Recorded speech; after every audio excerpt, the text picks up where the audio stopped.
Some of last week's analysis was respected, but will that continue? And do Bitcoin bulls still have a chance here? Let's dive in and talk about it. So last week we were watching and we identified these areas of interest here as possible spots we could see a reaction and a move in the opposite direction. I don't think this spike down is a coincidence. It happened right around futures open. Was expecting something like this to play out, but you always got to be a little bit flexible. Again, we got to move down into that area of interest and we got a nice reaction out, which messes up the count a little bit. It's not as clean this way, in my opinion. I think it was a lot cleaner the way it was before, but we have to adjust. I did think this was a possible flat coming in, and that looks nice and pretty. That would match up with all of this stuff here as a completed impulse with a completed fifth wave, extended fifth wave there. And then a nice flat here would project for a swift move and add up to our wave 3 scenario here where we have a 1-2, 1-2, and then a swift move down for the 3. We've got a little bit of hesitation here, and I'll go over why I think that happened. In the end, I think we still have a potential corrective move here that reacted off of our area of interest, being the levels here and the algo area that we were looking at last week. And we got a reaction out. I did end up adding a little bit up here, but this sideways we've been dealing with over the holiday weekend makes things a little bit sus at the moment. And there's some other things that we can look at that makes us heading lower a little bit more suspicious. We'll dive into that a little bit. I think I'm going to keep the analysis on the lesser degrees at this point. Nothing really has changed at the larger degree. We still have some levels of interest nearby that we have to break and break above. These areas of interest are still going to be the main things to watch, and that's why I have this up to show that last week there were areas of interest, and this week there's still areas of interest. So we'll be watching these as well on the shorter time frame. So just a little zoomed out here. Just wanted to show you what's going on here at the larger degree and at the larger time frame. So we're still having this potential bear flag or this corrective move up to an area of interest that we rejected from. Then we had these little sub areas of interest or levels of interest here that we were watching last week get a reaction off of as well. So this is at the larger degree or the larger time frame. So we can see here that this level has played as support in the past, and that's why it was identified as potential level of interest. And then same thing back here, and I think 69 runs back further to the left. I don't think it's a coincidence that 69 has been reactive. But as you can see, we've got some moves away from these areas, and there's still going to be areas and levels of interest here. Now we have to figure out which side is going to actually break. Now we're going to watch for a little sweep or a move down, breaking one of these levels. And then we're going to watch how that reacts from there. Are we going to get a breach where we break the level and then come back in? Or are we going to get an actual break and move swiftly away from this level, or flip it into support or resistance and move away from it? So that's the basics of what I'm watching for on the PA side. Let's go ahead and dive into the Elliott and see if we can get ourselves out of here. I want to go ahead and start out here on the 4 hour and look at the bullish side of things first. So right now the bulls are thinking 60K is going to hold, and this is some kind of diagonal, and then we have our internal retracement in or finishing, and then we're going to get a move up. This isn't the worst setup as far as the trade goes, as far as investment goes. We have an identified low here that where we know that we're wrong in our analysis. We have a potential of this playing out. Again, we have some questions on if this is ideal or not, or if this is corrective. But from a trading standpoint, if your bias is up, and I know bias can be a dirty word depending on how you use it and where you use it, but essentially what we're looking or using our technical analysis for is finding a directional bias. And from there, we set up our trade plan. And if you're an Elliott Wave bull and you think this is a diagonal and we've completed our internal correction, there's some places to hide our stop loss and there's some places to take profit. So is this the worst setup? Not at all. If you take this trade, or if you're considering some entries here or whatever, I don't think that's the worst idea. That's do your own research, not financial advice by any means, but we do have some places we could hide our stop and we have some places to take profit, and this could lead to a potentially profitable trade. The other thing we have to consider too is that if we think this is a diagonal, what's going to come next? If it's a C3, this is a C3 setup. we have a motive wave. It's not really an impulsive move, which is preferred in my opinion. But typically what happens after a diagonal, if it's a third wave, it's going to move up nice and quick and it's going to be extended. So for that potential, is it worth a stop? To get in on a potential wave 3, that's going to be swift. That's up to you to decide. But as far as the trade setup goes, I mean, if you put our stop right underneath where we're our invalidation point here at 60K, we go up just to the wave C most likely target, which I think is just a basic fib pull 1-to-1 from the A. I think we would go a little bit higher depending on how this plays out, just because of the size of this diagonal potentially. So if you're a 2-to-1, if you're a 3-to-1, again, we can always move our stop up. We have some pivots that we can hide behind here that'll make this a little bit more rewarding and a little less risky depending on your trade setup. And then there's also a potential here. If we dig further down here, we have to decide what we think this is. Do we think this is corrective? Or do we think this is another mode of diagonal move up? If we think it's another diagonal move up, which has some weight behind it right now because of what we have here. If this is a diagonal and we have a 3-wave move here, that looks pretty good as a 3-wave zigzag move down. It's pretty sharp and deep. So that's one thing that checks a box in the bear side. But right now, all we really have printed clearly without this mess here, which I think is just holiday drag or holiday sideways, all we have right now, all we have really printed here is a 3-wave move down. So I think there is some weight here for the bulls to think that this is a potential spot where we could get a nice move up. We'll have to wait and see. Now, one thing about diagonals, some people can be very passionate about their feelings on diagonals, which I get. Some people are staunch believers that they're all over the place and play them every time you see them. Some people don't believe in them at all. My take on it is that they're, of course, possible. And when you get certain junk or corrective PA like this, and then it just blasts off, what are you supposed to do with this? Essentially, this is just, again, corrective looking PA. But if a certain low holds and we get a move up, how are we going to backtrack and fill in the gaps here as far as how this moved up? And that's the point here, is that things can fly up at any point. It doesn't have to be anything to the left before it can just get a move up, especially in the correlated markets or something like that, news-driven markets. As an allocation, we have to find a way, after we get a move, we have to use our anchors and our clues to see what price is going to do next and get that directional bias that we're looking for. So again, I'm sure I can see both camps where, this is a lot more prevalent in Bitcoin. That's because sometimes we get these corrective looking moves and all of a sudden we get a swift move up out of nowhere and we have to come back and try to explain it. And that's where diagonals come in. If we break it down, is that we have some corrective looking move that can't break the low and we get a move up. We have to go back and rehash and figure out why that happened. And that's pretty much what a diagonal is. It's both corrective and motive, even in the book. And that's essentially what they're saying.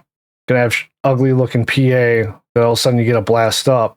And depending on the pattern rules and guidelines, if they all fit, there's a potential that this may be a motive wave with an internal retracement before we get a blast up. So that's my spiel on this whole diagonal situation.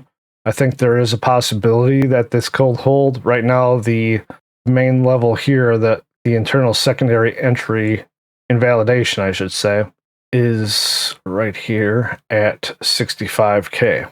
So if you're bullish and you think that turns are in, and this is the internal pivot to this motive range here, I don't think you're an idiot. I don't think you're crazy.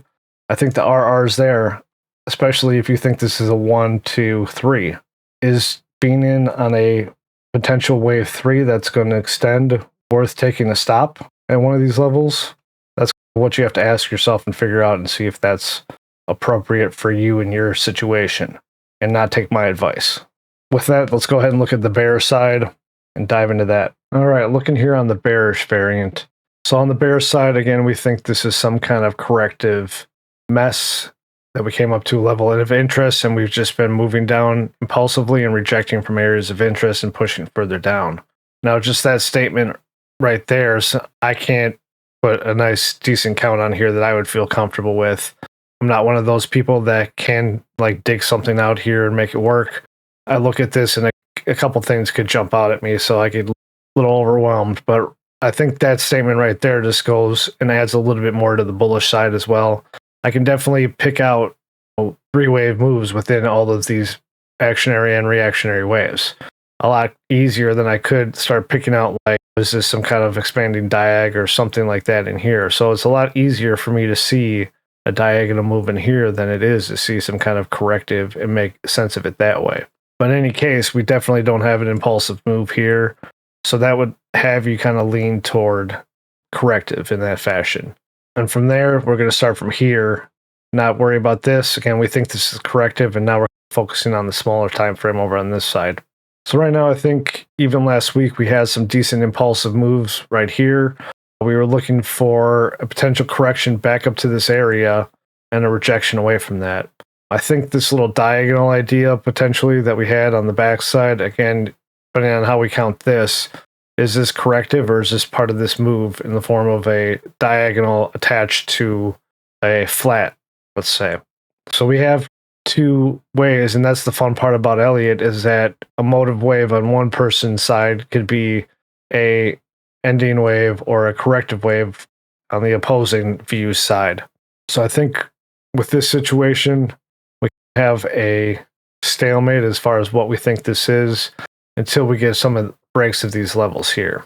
Right now, the main level that blows this whole count up, we could still be in some kind of wave 1 here with an internal retracement in here still working itself out before we get a rollover. If we can hold these levels, that would help us identify exactly where we are in this count. So if we hold 69 and we end up rolling over, that would add to us being in the wave 3, the wave 2 of the wave 3 being completed here, and then we're moving down in a wave 3 of 3 here. And then we got the 4-5, 4-5 to offset these other corrective moves up here. Again, some other things could morph up if we think this is just the primary actionary wave of a wave A and this is corrective, and then we're going in for another corrective move. Maybe this is ABC X, ABC down, and then we get some kind of more sideways correction. Right now, this is more of the extreme side as far as getting moved down. We will end up sweeping this low potentially, depending on if this is some kind of triangle or not. But that's what we're looking for on the extreme side. And on, I think, the most ideal side as far as clarity goes is that we end up getting to move down in an impulsive manner, and then we can build off of that like we did up here. Having this slop and all this corrective move and overlapping price action, things get a lot more unclear. And as clarity traders, we really want to look for nice, ideal, clear moves to build a trade idea off of. So right now, these are the minor levels and the major levels we have to watch to substantiate our view on the bearish side here. Breaking these levels puts more favor onto the bull side, and that this was a diagonal, with the final one being up here at 76. So the more these break, the more the bears get pushed back on their heels and the bulls start taking over. And then we can go back and say, okay, this was a diagonal. This was a diagonal. This was just a zigzag down, and then we're getting to move up. But until these break in between land right now, where this could go both ways. So if we want to be short, again, we do have some legs to stand on if we are bearish in this situation. If we think we're going to be heading down in a wave 3, just by most likely targets here, depending on the degree we're looking at, just a wave 3 from here, most likely target would put us at 2-1. Really want to see how this resolves, or if you're super bearish. Again, if you're super bearish, I think we have an invalidation point back here. So it all depends on what you think we're in right now. Again, it is the weekend, it's a holiday, it's all that stuff. I'm going to suspect that this is just drift over the weekend and holiday drift, and that when it comes to Sunday, when the futures open, we're going to get some crazy moves, if not during this week, and then we'll have to readjust. That's something to keep an eye on right now. I think this is the more bearish outcome. I am leaning a little bit that this is the more of a probability. Again, I have my mullet on. I'm mullet trading right now, where I have a long from down here, and I have a couple shorts that I have entered from up here. But being a long-term bull, obviously I want price to go up to $1 million. But in the short term, I'm going to try and trade my way through this to see if I can do some hedging and get some money on the short side.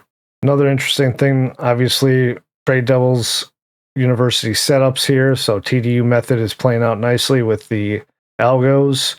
We've been getting impulsive moves that have been retracing to the 50 algo area and the 5618 between there, and then moving down, and at least for now has hit the first target.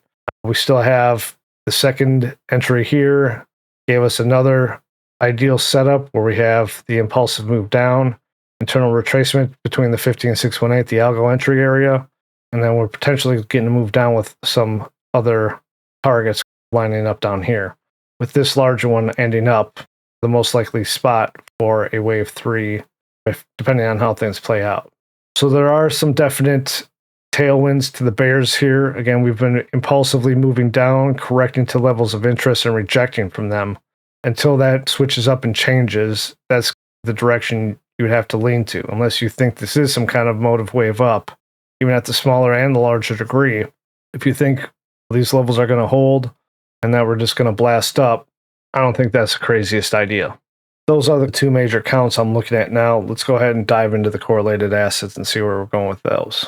Looking at some of the correlated assets here, here's DXY, the dollar. We were looking for a potential move up here last week to finish in a wave 5 and basically breaking this high.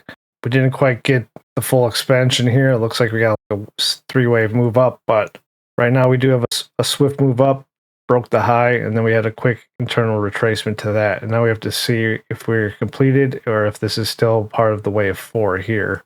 We'll know for sure if we think this is an impulsive move that the wave 5 is complete once this breaks. I think this is a little deep of a retracement here for this to be some kind of continuation. We could be doing some kind of flat where we're going to sweep this low before moving up. Always a possibility if I have this counted all weird. This could be some kind of A, B, C. But again, I think this retracement here puts that to question as far as if we're going to get a completed impulsive move down. Maybe this is some kind of running flat. We'll have to wait and see. But it's all on how this moves. Right now, we're pretty close to completing a potential 5-wave move up on the DXY here at the smaller degree. We've got the moves here, make it look like a potential 5-wave move. It's all going to depend on what happens next week or at the futures open on Sunday. If we get a corrective internal retracement and continuation up, then we come back and lean on where we think we are in the count. But I think the DXY is what's driving things, or of course, as I talked about last week, it's definitely a tailwind or headwind, depending on which direction it's moving in. And we'll look at that in a second. But just wanted to review this and take a look at it. There's a possibility that we completed a 5-wave move up. There's some clues that lean toward that. Here on the EWO, we got a higher high. It wasn't able to make a higher high on the momentum indicator. So there's some clues. Again, nothing's a definite in the market and nothing's a given. So far, we were expecting a move up to break the high here and then a potential for it to retrace. So we knew at this point that going long or short on the opposing side wasn't going to be the best move. There's a potential that we're ending something here and then we would get at least an internal retracement. So that played out nicely. I did use this idea as my bias playing the ES over the last week, and it played out pretty good. So keeping these in mind is definitely recommended, in my opinion. Let's go ahead and dive into the other assets. One last thing I forgot to mention about the dollar here. I wanted to show that we're at a pretty big support resistance line here. That's played as support in the past, I believe, and resistance the last couple of years. So breaking up above this would be huge, and that would be more of a headwind that would push these assets down. If we can't break above it and we reject from here, that would push the dollar down, and I think that would help the bulls in all of these assets. Enough about the DXY. Let's go ahead and look at these. So basically what I'm showing here, last week we did identify some levels of interest as well on the ES, and they played out pretty good. That level being 63, 61, we bounced right off of it. Keeping that as support is a huge thing for the bulls. Now it's all about how we reacted off of that. So I think there was a big rally. Everyone went a little nuts and said the bull is back. But if we look at this as correlated assets, I have a couple lines here. We did have a 5-wave move up. I ended up playing this short, and then we had a 5-wave move down. I was anticipating a 3-wave move up to fill some gaps. We ended up going a lot higher. I took profit a little bit early up here, but we ended up pushing through there, calling into question whether this is a corrective move before we get further move down. The movement here is again questionable. I think the weekend, I'm going to put all the blame on the weekend here and say this is all drift and people taking vacation and leaving and PA just going sideways. So we're going to see on Sunday, I think we're going to get a rip in either direction or some kind of fuckery in there before we get the direct move that the market wants to take. And again, I think the DXY is going to have a part to play in that as well. So with all that being said, again, one thing I want to point out here is the correlation between these two assets and why I keep these on my chart and use these as clues in my analysis of directional biases. So as you can see here, we got a little bit of a top at around 1800 on March 30th, which I believe was a Sunday. So after futures open and we got some movement, we ended up getting a little bit of a move up at futures open, and then we ended up dumping down here. Correlated with that, I don't know if you can see my cursor or whatever, but these levels are pretty much at the same time. So if we look at these March 30th at 1900 and then the same thing here, we can see the pivots fitting in a correlated fashion with each other. So as you can see here, we had a high on the DXY about there, and then we ended up getting a low here on the ES, and then they moved in opposite directions. Same thing here, we ended up getting a pivot here, and it ended up moving in opposite directions as well. And then things got a little wacky. Correlations can be a huge help and a huge piece of the confluence in directional bias, but as you can see here, they can be spot on and then they can drift away. Again, weekend, holiday, but this is the key reason I like to keep these two assets on the chart. Now moving over to how Bitcoin and Ethereum reacted over here, didn't play out as beautifully as it did over on the ES, and it would have helped clear some things up, in my opinion, and gave us some clarity of count and where we are and everything. When it comes to these assets over here, we got the swift move down in the DXY, swift move up in the ES, and then these things dragged behind. We did get a directional bias within this gap here, but as you can see, it wasn't as clean and it wasn't as crisp as it was over here, where it was just a straight up potential impulsive move up here, and this is just sideways slop, making lower highs and lower lows. So this just goes to show how weak Bitcoin is at the moment and how amplified moves down seem to be compared to the moves up. As you can see here, we got an impulsive move down after this little line here, and we got an impulsive move down here.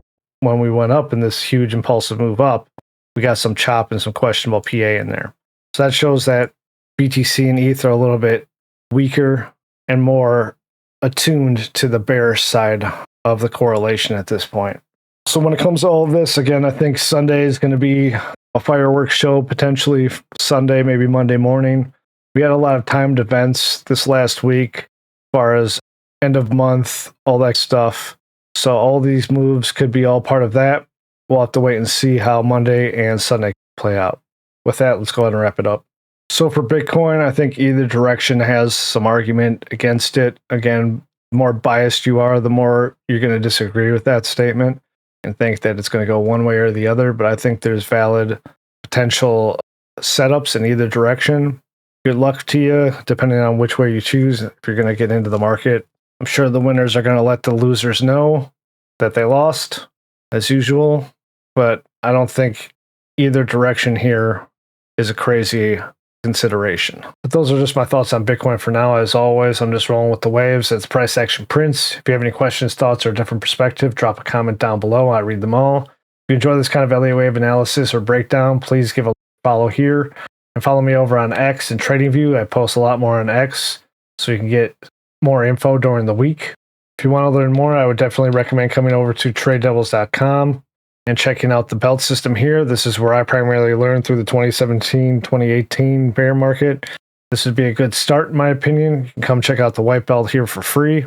And if you like the delivery and the information that's provided, you can always move on to the further belt system and expand your knowledge and technical analysis the TDU method way. But that's going to be it for me this week. As always, trade safe, trade clarity. Take it easy. Later.